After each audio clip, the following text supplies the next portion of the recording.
उत्तर पूर्वी इथियोपिया में एक लंबे समय से शांत ज्वालामुखी हाइली गुब्बी लगभग 12,000 सालों में पहली बार फटा तो ऐसा फटा कि उसके धुएं का गुबार नदी, नाला, सागर, महासागर, पर्वत, पहाड़, पठार को पार करते हुए भारत भी पहुंच गया और राजधानी दिल्ली ने कुछ घंटों के लिए ही सही लेकिन धुएं की चादर ओढ़ ली। फिलहाल अब धुआं छट चुका है, दिल्ली का आसमान फिर से नीला है और लोगों के मन में सवाल है कि आखिर ऐसा क्या हुआ कि जो ज्वालामुखी 12,000 साल से शांत था वो अचानक फट गया। नमस्कार, टीवी 24 नेटवर्क देख रहे हैं आप, मैं हूं आपके साथ शिखा मेहरोत्रा। अफ्रीका का इकलौता देश इथियोपिया है जिस पर यूरोप कभी अपना कब्जा नहीं जमा पाया। लगभग 11 करोड़ लोग इथियोपिया देश के नागरिक हैं। इसी देश में 12,000 साल से सोया हुआ ज्वालामुखी अचानक से फट पड़ा। इसके फटने से सल्फर डाइऑक्साइड और राख का एक ऐसा ढेर करीब 15 किलोमीटर की ऊंचाई तक पहुंचकर ऐसे धुएं में बदला जिसने लाल सागर को पार करते हुए यमन, ओमान से होते हुए अरब की खाड़ी में पहुंचा और फिर पाकिस्तान से हिंदुस्तान पहुंच गया और अब यहां से ये चीन निकल गया है। इंडिया मेट स्काई ने आधिकारिक एक्स हैंडल पर फाइनल अपडेट जारी किया है। एजेंसी के अनुसार राख का बादल अब चीन की ओर चला गया है और ऊपरी वायुमंडल में फैल रहा है। आने वाले कुछ दिनों में ये महीन धूल सब ट्रॉपिकल जेट स्ट्रीम के साथ प्रशांत महासागर की ओर बढ़ जाएगी।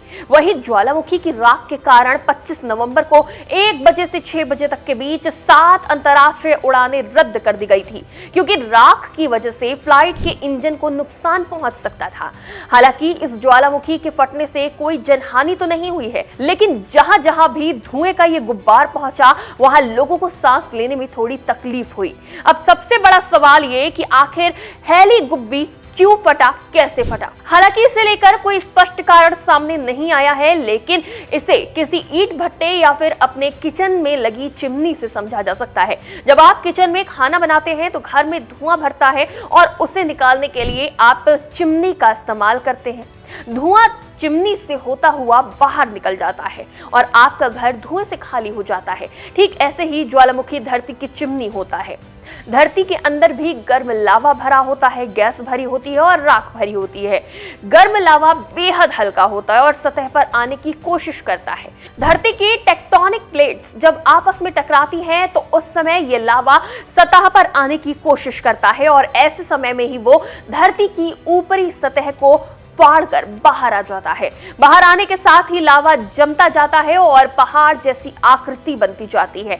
इसको ही ज्वालामुखी कहते हैं। वहीं आसान भाषा में कहें तो धरती की चिमनी आप ज्वालामुखी को कह सकते हैं। हैली गुब्बी क्यों फटा, इसका सही जवाब अभी किसी के पास नहीं है क्योंकि पिछले 10-12 हजार सालों के इतिहास में ये ज्वालामुखी हमेशा शांत रहा है। लेकिन आमतौर पर जितने भी ज्वालामुखी फटते हैं उनकी वजह होती है धरती की टेक्टोनिक प्लेट्स, जिनके हिलने की वजह से ज्वालामुखी में विस्फोट होता है क्योंकि प्लेट्स हिलने से ज्वालामुखी के अंदर भरे लावा का दबाव बढ़ता है और वो धरती की सतह पर आने के लिए मचलने लगता है। अब आम लोगों और वैज्ञानिकों के लिए सवाल है कि आगे क्या होगा। आम लोग सीधे इससे प्रभावित हैं। जो लोग प्रभावित हैं वो छोटे किसान और पशुपालक हैं। इथियोपिया के अफार क्षेत्र में जहां ज्वालामुखी विस्फोट हुआ है वो रेगिस्तानी इलाका है जहां छोटे छोटे गांव हैं। इन गांवों में राख फैल गई है जिससे पशुओं के चारे का संकट हो गया है। अगर ये राख जल्द ही नहीं हटी तो फिर मवेशियों के लिए चारे का संकट उत्पन्न हो सकता है। भले ही ज्वालामुखी फटने से उनकी मौत ना हुई हो, लेकिन उसकी राख में उनका चारा खत्म होने से वो भूखे मर सकते हैं। दूसरा प्रभाव उन लोगों पर पड़ेगा जो सांस के मरीज हैं। जी हाँ, इस ज्वालामुखी से निकली राख की जद में जहां जहां भी हवा जाएगी लोगों को सांस लेने में परेशानी होगी। फिलहाल के लिए इतना ही। आप देखते रहिए टीवी 24 नेटवर्क।